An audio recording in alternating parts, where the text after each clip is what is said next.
நம்ம நார்மலா கேண்டில்ல இருந்து போய்க்கோங்க. சீனா என்ன பீனா என்ன ஒருத்தர் பேசியிருக்காங்க. ஓகே ஒரு கேண்டில்னா என்ன? மேக்கப் கிரீன் போட்டிங்களா கேண்டில்னா என்ன? ரெட் சரி கேண்டில்னா என்ன? ஓகே அதோட ஓப்பன், க்ளோஸ் எல்லாமே ரெக்கார்ட் ஸ்டார்ட் சொல்லுவாங்க. பண்ணிட்டீங்களா The back one today. The back one. Nirmay sir mute பண்ணிக்கோங்க நீங்க. Okay, okay, sorry. Okay. ஒன்றும் ப்ராப்ளம் இல்லை சார். நீங்க மியூட் பண்ணிக்கோங்க. எதனா டவுட்னா அன்மியூட் பண்ணிட்டு கேளுங்க. அப்போ சொல்லுங்க. சரி நம்ம இப்போ ஓகே நம்ம செஷனுக்குள்ளே போகலாம். ஸோ இப்போ மெயினாக நம்ம இந்த டூலை வந்து நம்ம எதுக்கு மெயினாக டிசைன் பண்ணியிருக்கோம் அப்படின்னா இன்ட்ராடேயில் நம்மளுக்கு வந்து எந்த ஸ்கிரிப்ட் எடுத்தாலுமே அந்த ஸ்கிரிப்டோட சப்போர்ட் அண்ட் ரெசிஸ்டன்ஸ் வந்து நம்மளுக்கு தெரியணும். அது இல்லாமல் அந்த ஸ்கிரிப்டோட டைரக்ஷன் வந்து நம்மளுக்கு கிளியராக தெரியணும். ஸோ அப்படி தெரிஞ்சால் தான் நம்ம வந்து ஈஸியாக ஒரு என்ட்ரி எடுக்கிறதா இருந்தாலும் சரி, இல்லை அந்த என்ட்ரியை நம்ம கான்ஃபிடெண்ட்டாக ஹோல்ட் பண்ணுறதா இருந்தாலும் சரி, நம்மளால் ப்ராஃபிட் வந்து பார்க்க முடியும். இப்போ ஸ்டில் நவ் நம்ம பண்ணுற அனாலிசிஸ் வந்து நம்ம சார்ட் பேஸ்டு அனாலிசிஸ் தான் அதிகமான பேர் வந்து நம்ம பண்ணிகிட்ருப்போம். சார்ட் பேஸ்டு அனாலிசிஸ் அப்படின்னா ஒரு பர்டிகுலர் சார்ட் எடுத்துகிட்டு ஹிஸ்டாரிக்கலாக அந்த சார்ட்டோட பெயின் பாயிண்ட்ஸ், தட் மீன்ஸ் அந்த எந்தெந்த ப்ரைஸ் பாயிண்டில் வந்து அந்த பர்டிகுலர் ப்ரைஸ் வந்து ரியாக்ட் ஆகுது அப்படின்றத அனலைஸ் பண்ணுறதா இருந்தாலும், அப்படி இல்லை மேஜராக ஓப்பன் இன்ட்ரெஸ்ட் டெரிவேட்டிவ் செக்மெண்ட் பொறுத்த வரைக்கும் ஓப்பன் இன்ட்ரெஸ்ட் ஓஏன்னு சொல்லுவோம். அப்படி இல்லைனா சேஞ்ச் இன் ஓஏன்றது அந்த இடத்துல எவ்வளோ பேர் வந்து ஒரு பொருளை வாங்குகிறாங்களோ, எவ்வளோ பேர் வந்து அந்த பொருளை விற்றுட்டு வெளியே போகிறாங்க, இப்படின்ற கேரக்டரிஸ்டிக் வச்சு நம்ம டிசைன் பண்ணுறதா இருந்தாலும் சரி, எல்லாத்துக்குமே நம்மளுக்கு மெயினாக தெரிய வேண்டியது அந்த பர்டிகுலர் பண்ணுறாங்க. நான் அக்செப்ட் பண்ணுவேன். ஓகே. ஸோ மெயினாக நம்ம தெரிய வேண்டியது என்னென்னா, அந்த பர்டிகுலர் ப்ரைஸ் நம்ம வாங்கின ப்ரைஸ் பாயிண்ட்லேருந்து நம்ம டைரெக்ஷனில் மூவ் ஆகுமா ஆகாதா. சப்போஸ் ஆச்சுன்னா எவ்வளோ தூரம் அந்த மூமெண்ட்டை நான் ஹோல்ட் பண்ண முடியும். இது 2 விஷயம் நம்மளுக்கு தெரியணும். செகண்ட், அந்த மூமெண்ட் அந்த பர்டிகுலர் டைரெக்ஷன் போனாலுமே அது ரிவர்ஸ் ஆகிறதுக்கு வாய்ப்பு இருக்கா. ரிவர்ஸ் மீன்ஸ் ஒரு பர்டிகுலர் ஸ்ட்ரக்சர் இப்படி அப்சைட் போயிட்டுருக்கு அப்படின்னா, அது சப்போஸ் ஒரு பர்டிகுலர் ரெசிஸ்டன்ஸ், தட் மீன்ஸ் அதிகமான ஒரு ப்ரெஷர் பாயிண்ட்னு சொல்லலாம், இல்லை ஒரு பெயின் பாயிண்ட்டுன்னு சொல்லலாம். அந்த இடத்துல இருந்து அந்த பர்டிகுலர் ப்ரைஸ் வந்து ரிவர்ஸ் ஆகிறதுக்கு வாய்ப்பு இருக்கா. ஸோ இதை நம்ம எப்படி அனலைஸ் பண்ணலாம் அப்படின்னா, இப்போ ப்ரீவியஸாக நான் சொன்ன மெத்தட் மூலயமா அனலைஸ் பண்ணலாம். பட் அந்த மெத்தட் அனலைஸ் பண்ணுறது மூலயமா நம்மளுக்கு மெயினாக ஒரு செலக்டிவான சார்ட்டையும், செலக்டிவான ஸ்டாக்ஸையும், இல்லை செலக்டிவான கமாடிட்டியோட ஸ்கிரிப்டையும் தான் நம்மளால் மெயினாக ஃபோக்கஸ் பண்ண முடியும். இதை தாண்டி நான் இன்னும் ஃபர்தராக இன்னும் ஒரு இண்டெக்ஸையோ இல்லை இன்னும் ஸ்டாக்ஸையோ நான் அனலைஸ் பண்ணணும் அப்படின்னா எனக்கு டைம் தேவை. அது இல்லாமல் அப்படி டைம் இருந்தாலுமே அந்த லெவல்ஸ் எல்லாமே அக்யூரேட்டாக ஒர்க் ஆகுமா அப்படின்னா அது வந்து டவுட் தான். ஸோ அப்படி மெயினாக அது ஏன் டவுட்டாக நம்மளுக்கு வருது அப்படின்னா, எமோஷ்னலாக ஹியூமனோட நேச்சர் என்னென்னா, எமோஷ்னலாக அந்த டிசிஷனை வந்து டக்குன்னு நம்மளால் எடுக்க முடியாது. ஸோ சப்போஸ் இந்த பர்டிகுலர் ப்ரைஸ் வந்து இந்த லெவலில் இருந்து அப்சைடு போகுமா, இல்லை டவுன் சைடு வருமா, இல்லை சப்போஸ் அப்சைடு போச்சுன்னா எது வரைக்கும் போகும், ஸோ இல்லை டவுன் சைடு போச்சுன்னா எது வரைக்கும் வரும் அப்படின்றத நான் கிளியராக டிஃபைன் பண்ணாலுமே என்னால் அந்த பொசிஷனை டைரக்ஷன் தெரியாமல் என்னால் கான்ஃபிடெண்ட்டாக ஹோல்ட் பண்ண முடியாது அந்த ட்ரேடை. ஓகேங்களா. அது நார்மலாக அதுதான் நம்ம லாஸ் பண்ணுறதா இருந்தாலும் சரி, இல்லை ரிவெஞ்ச் ட்ரேட் பண்ணுறதா இருந்தாலும் சரி, இதுதான் மெயினான ப்ராப்ளமே. ஸோ இந்த 2 ப்ராப்ளமும், மார்க்கெட்டோட டைரக்ஷன், மார்க்கெட் ரிவர்ஸ் ஆகிறது, இந்த 2 ப்ராப்ளமே நம்ம டூல் வந்து அட்ரஸ் பண்ணும். ஓகேங்களா. மெயினாக பிளைண்டாக ஒரு பிஇ ட்ரிகர் அப்படி சிஇ ட்ரிகர்னு நான் நிறையா வாட்டி நான் ஸ்க்ரீன்ஷாட் போடுறப்ப நீங்கள் பார்த்துருப்பீங்க. ஸோ அதை வச்சு ஓகே இவர் சி ட்ரிகர் கொடுத்துட்ருக்காரு, மார்க்கெட் வந்து மேலே தான் போகுது, நான் ஒரு கால் ஆப்ஷன் எடுக்க போகிறேன், இல்லை ஒரு ஷேரை வந்து வாங்க போகிறேன் அப்படின்னு பிளைண்டாக இல்லாமல் இதை ஒரு ரூல்ஸ்குள்ளே கொண்டு வரோம். தட் மீன்ஸ் ஒரு ரூல்ஸை வரையறுத்து ஸோ இப்படி சிஇ ட்ரிகர் வந்துச்சுன்னா டைரெக்டாக கால் ஆப்ஷன் வாங்கக்கூடாது. ஸோ அதுக்கு செட் ஆஃப் க்ரைட்டீரியா இருக்குது. அந்த க்ரைட்டீரியா மெட் ஆனால் தான் நான் கால் ஆப்ஷனோ இல்லை ஒரு புட் ஆப்ஷனோ நான் வாங்க போகிறேன் அப்படின்ற ஒரு க்ரைட்டீரியாக்குள்ளே கொண்டு வந்து அதை வந்து ஒரு ரூல்ஸாக கொண்டு வரோம். ஓகேங்களா. எந்த ஒரு சிஸ்டமேட்டிக் அப்ரோச்சை நீங்கள் ஃபாலோ பண்ணணும்னு நினச்சாலுமே ஒரு ரூல்ஸ்குள்ளே நீங்கள் வந்துட்டிங்கன்னா மட்டும்தான் நம்மளால் கன்சிஸ்டண்ட்டாக ஒரு ப்ராஃபிட்டையோ இல்லை கன்சிஸ்டண்ட்டாக ஒரு ட்ரேடிங் சிஸ்டமையோ நம்மளால் பில்ட் பண்ண முடியும். ஓகேங்களா. இல்லை நான் ரூல்ஸ்குள்ளே வரலை, நான் வந்து டிஸ்கிரிஷ்னரி அப்ரோச்சுன்னு சொல்லுவாங்க, தட் மீன்ஸ் மேனுவலாக நான் பண்ணிகிட்ருக்கேன் அப்படின்னா அதில் என்ன ட்ராபேக் வரும் அப்படின்னா ஒவ்வொரு நாளும் உங்களோட அனலைசிஸ் மெத்தட் வந்து எக்ஸிஸ்டிங் ட்ரேடிங் சிஸ்டத்துக்கு கூட நீங்கள் அடாப்ட் மாறிக்கிட்டே இருக்கணும், சேஞ்ச் பண்ணிக்கிட்டே இருக்கணும், அடாப்ட் ஆகிட்டே இருக்கணும். இன்னும் ஒரு 5 வருஷம் கழித்து மார்க்கெட்டு ஒரு மாதிரி வாலட்டைலாக மூவ் ஆகுதுன்னா அதுக்கேற்ற மாதிரி உங்கள் சிஸ்டத்தை வந்து மாற்றிக்கணும். ஸோ அது எல்லாமே எதை டிபெண்ட் பண்ணியிருக்குன்னா உங்களோட டிசிஷனை டிபெண்ட் பண்ணியிருக்கோம். ஸோ இங்கே தேர்டாக இன்னொன்று என்ன நம்ம குறைக்கிறோம் அப்படின்னா டேக்கிங் த டிசிஷன். நான் நிறைய இடத்துல மென்ஷன் பண்ணியிருப்பேன், 0 மேனுவல் அனாலிசிஸ், 0 மேனுவல் இன்டர்வென்ஷன் அப்படின்னா என்ன அர்த்தம்னா அங்கே நீங்கள் டிசிஷன் எடுக்கிற டைமிங் இருக்குல்ல, ஸோ அதை வந்து நம்ம 0வாக கன்வெர்ட் பண்ணிக்கிறோம். 0 மீன்ஸ் இப்போ ஒரு என்ட்ரியை பார்க்குறீங்க, பார்த்த உடனே அது என்ன கால் எடுக்கணுமா நான் புட் எடுக்கணுமான்றத வித்தின் ஃப்ராக்ஷன் ஆஃப் செகண்ட் அவங்க மூளை டிசைட் பண்ணிடுது. ஸோ அதனால் அங்கே உங்கள் கன்ஃபியூஷன் வராது. ஒருவேளை அங்கே ஓப்பன் இன்ட்ரெஸ்ட் கம்மி ஆகுதா, இல்லை லாங் அண்ட் வெயிண்டிங் ஆகுதா, இல்லை ஷார்ட் கவரிங் ஆகுதா, லாங் புட் ஆகுதா, இது எல்லாம் தேவை கிடையாதுன்னு சொல்ல வரல. இது எல்லாம் 100% தேவை. ஏன்னா நானும் இது எல்லாமே டீப் டைவ் பண்ணி நிறைய டாக்குமெண்ட்ஸ்லாம் எழுதியிருக்கேன் இனிஷியல் ஸ்டேஜில். பட் இதை எல்லாத்தையுமே கட் ஷார்ட் பண்ணி ஒரு ரூல்ஸ்குள்ளே கொண்டு வந்ததுனால உங்களுக்கு ஒரு ட்ரேடு எடுக்கிறதுக்கான டிசிஷன், டைம் டேக்கிங்கோட டிசிஷன் வந்து ரொம்ப ரொம்ப கம்மியாக இருக்குது. ஓகேங்களா, கம்மியாக இருக்கிறத தாண்டி அந்த ட்ரேடை நீங்கள் கான்ஃபிடெண்ட்டாக ஹோல்ட் பண்ணலாம். ஒரு ½ இருந்தாலும் சரி, இல்லை அந்த என்டையர் டேவும் அந்த ட்ரேடை உங்களால் கான்ஃபிடெண்ட்டாக ஹோல்ட் பண்ண முடியும். ஓகேங்களா, ஸோ அதேமாதிரி டார்கெட் அண்ட் ஸ்டாப் லாஸை வந்து நம்ம கிளியராக டிஃபைன் பண்ணுறோம். ஒவ்வொரு இண்டெக்ஸாக இருந்தாலும் சரி, ஸ்டாக்ஸாக இருந்தாலும் சரி, இல்லை கமாடிட்டியாக இருந்தாலும் சரி, எதாக இருந்தாலும் ஒவ்வொரு ஸ்கிரிப்ட்டுக்குமே என்னென்ன ஸ்டாப் லாஸ் நம்ம போடணும், எவ்வளோ டார்கெட் வைக்கணுன்றதை நம்ம கிளியராக டாக்குமெண்ட்டில் வந்து டிஃபைன் பண்ணியிருக்கோம். ஒரு சிலது இப்போ ரீசெண்டாக ஃபாரெக்ஸ் பற்றி ஒரு 1.5 மந்த்தாக நாங்கள் ட்ரேட் பண்ணி அனலைஸ் பண்ணிகிட்ருக்கோம். ஸோ அதுக்கு எவ்வளோ ஸ்டாப் லாஸ் வைக்கணும், எவ்வளோ டார்கெட் வைக்கணுன்றதை ஃப்யூச்சரில் டாக்குமெண்ட் பண்ணுவோம்.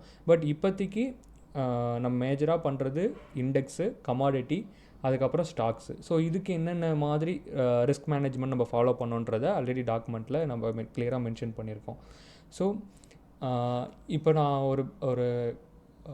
ஒரு நிமிஷம்.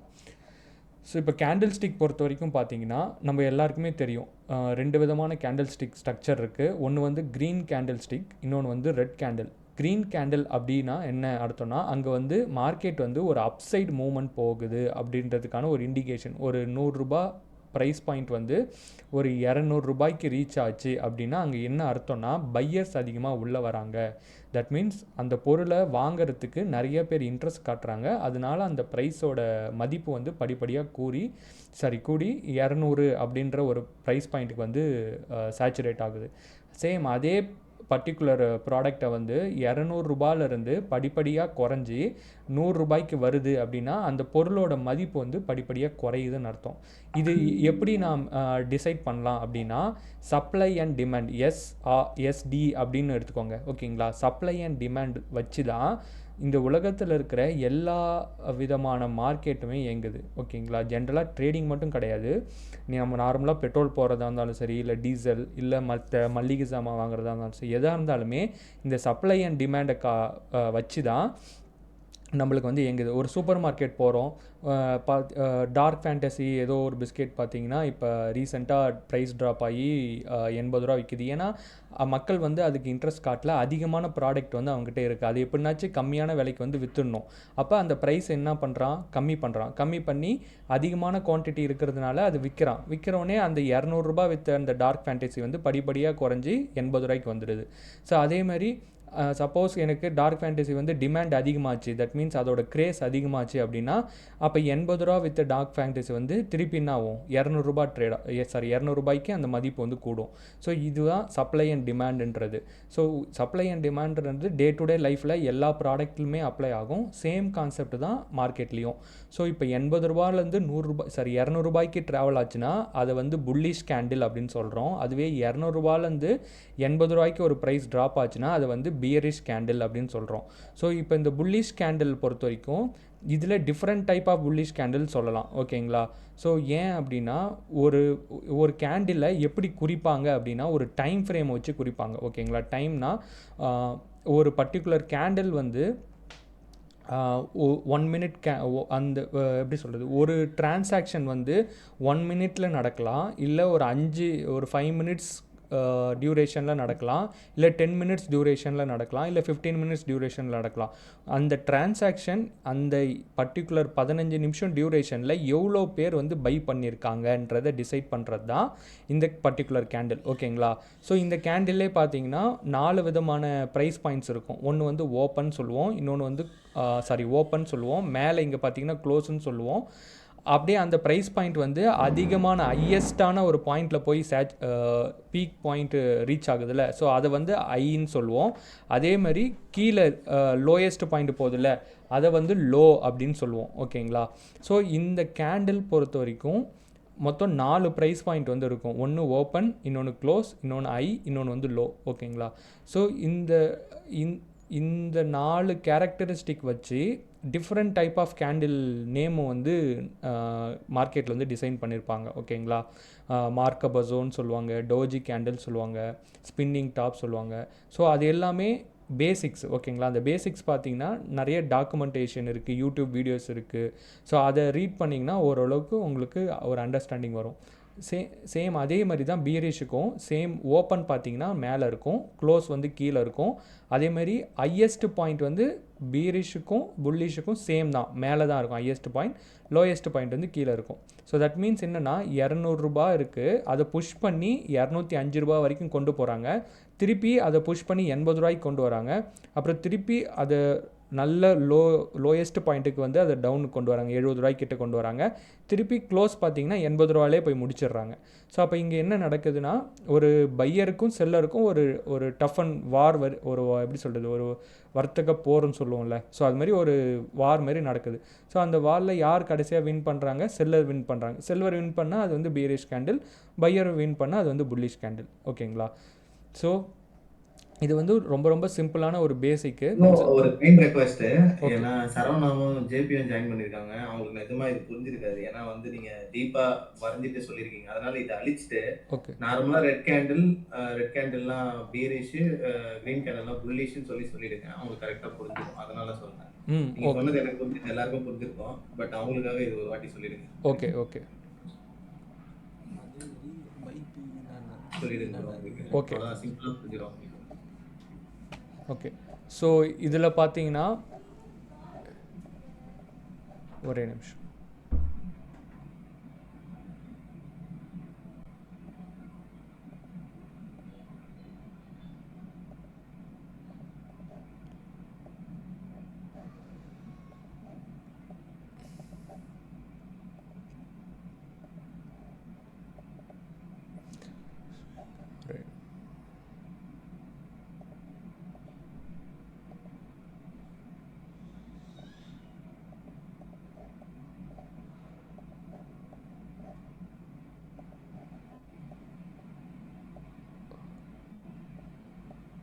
Okay, red candle. ஓகேவா? ரெட் கேண்டில் பொறுத்த வரைக்கும் பார்த்தீங்கன்னா உங்களுக்கு ஒரு ப்ரைஸ் வந்து ட்ராப் ஆகுது, ஒரு ஹையஸ்ட் பாயிண்ட்லேருந்து ஒரு ப்ரைஸ் வந்து கீழே ட்ராப் ஆகுது அப்படின்னா அது வந்து ரெட் கலர் கேண்டிலில் டினோட் பண்ணுவாங்க. சப்போஸ் அது வந்து ஒரு பர்டிகுலர் ப்ரைஸ் வந்து ஒரு லோயஸ்ட் பாயிண்ட்லேருந்து ஒரு ஹையஸ்ட் பாயிண்ட்டுக்கு போகுது அப்படின்னா அது வந்து க்ரீன் கலர் கேண்டிலில் வந்து டினோட் பண்ணுவாங்க. ஓகேங்களா? ஸோ இது வந்து நம்ம மெயினாக எதுக்கு தெரிஞ்சுக்கணும் அப்படின்னா, அந்த பர்டிகுலர் மார்க்கெட் வந்து புல்லிஷில் இருக்கா இல்லை பியரிஷில் இருக்கான்றத நம்ம இந்த கேண்டிலோட கலரை வச்சு நம்ம டிசைட் பண்ணலாம். ஒரு சில டைமில் நம்ம மார்க்கெட் வந்து புல்லிஷில் தான் இருக்கும், அதில் இன்பிட்வீன் பார்த்தீங்கன்னா ஒரு ரெட் கலர் கேண்டில் வந்து ஃபார்ம் ஆகும். ஸோ அப்போ நம்மளுக்கு டவுட் வரும், அப்போ இது வந்து பியரிஷ் மார்க்கெட் தானே அப்படின்னு. அப்படிலாம் கிடையாது. ஸோ ஒரு புல்லிஷ் மார்க்கெட் பொறுத்த வரைக்கும் அங்கே செல்லர்ஸும் இருப்பாங்க, பையர்ஸும் இருப்பாங்க. ஓகேவா? அது மாதிரி ப்ரைஸ் வந்து ஒரே நேர்கோட்டில் போகாது. இப்போ ஒரு புல்லிஷ் மூவ் இங்கே நடக்குது அப்படின்னா திருப்பி பார்த்தீங்கன்னா அது செல்லர்ஸ் வந்து அந்த ப்ரைஸை புஷ் பண்ணி கீழே இறக்குவாங்க. அதுக்கப்புறம் திருப்பி அந்த ப்ரைஸ் என்ன பண்ணுவாங்க, அப்சைட் கொண்டு போவாங்க. அப்புறம் திருப்பி ஒரு செல்லர்ஸ் வருவாங்க, வந்து அந்த ப்ரைஸ் பாயிண்ட்டை படிப்படியாக கீழே இறக்குவாங்க. ஸோ இது மாதிரி ப்ரைஸ் வந்து ஒரு நேராக ஒரே ஸ்ட்ரெயிட் லைனாக போகாது, ஒரு சின்ன சின்ன புல் பேக் கொடுத்துட்டு போகும். புல் பேக்னால் ஒரு டிப்பு கொடுத்துட்டு போகும். அந்த டிப்புலாம் என்னென்னா அவங்க ப்ராஃபிட் புக் பண்ணுவாங்க. இப்போ ஒரு பொருள் வந்து 100 ரூபாய்க்கு விற்கிது அப்படின்னா 200 ரூபாய்க்கு அவன் விற்றுட்டானா அவனுக்கு அந்த 100 ரூபான்றது லாபம் தானே. அப்போ கீழே 100 200 போய் விற்றானா என்ன ஆகும், ப்ரைஸ் வந்து படிப்படியாக குறைஞ்சிட்டு திருப்பி 150 அந்த ரேஞ்சுக்கு வரும். அப்போ இந்த 150 ப்ரைஸ் பாயிண்ட்டில் புதுசாக ஒரு பையர்ஸ் வந்து உள்ளே நுழைவாங்க, வந்து அந்த ப்ரைஸை படிப்படியாக ஏற்றி திருப்பி 250 அப்படின்ற ஒரு வேலைக்கு கொண்டு வருவாங்க. அப்புறம் திருப்பி இந்த 250 படிப்படியாக குறைச்சி ஒரு 200 அப்படின்னு வருவாங்க. அப்புறம் திருப்பி கொஞ்சம் கொஞ்சமாக அப்படியே ப்ரைஸ் வந்து அப்சைடு வந்து ட்ராவல் ஆகும். ஓகேவா, இது வந்து ப்ரைஸோட ஸ்ட்ரக்சர், இது இப்படி தான் அது வந்து ட்ராவல் ஆகும். ஸோ இது வந்து புல்லிஷ் அப்படின்னு நம்ம சொல்லுவோம். சேம் அதே வந்து புல்லிஷ் மார்க்கெட் ஸ்ட்ரக்சர், இது வந்து புல்லிஷோட ட்ரெண்டு.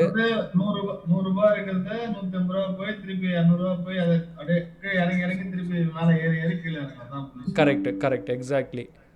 ஓகேங்களா, ஸோ இதை புல்லிஷ் மார்க்கெட் ஸ்ட்ரக்சர் சொல்லலாம், அப்படி இல்லைன்னா அப் ட்ரெண்டுன்னு சொல்லலாம். ஓகேவா, ஸோ சேம் இது ஒரு 200 இருக்கிற ப்ரைஸ் பாயிண்ட் வந்து படிப்படியாக கீழே குறைஞ்சி ஒரு 150 வந்து திருப்பி என்ன பண்ணுவாங்க, விற்றுட்டு கீழே வராங்களா, அப்போ இந்த 150 இடத்துலேருந்து பையர்ஸ் உள்ளே வருவாங்க. அவங்க என்ன பண்ணுவாங்க, இந்த ப்ரைஸை வந்து புஷ் பண்ணி மேலே ஏற்றுவாங்க.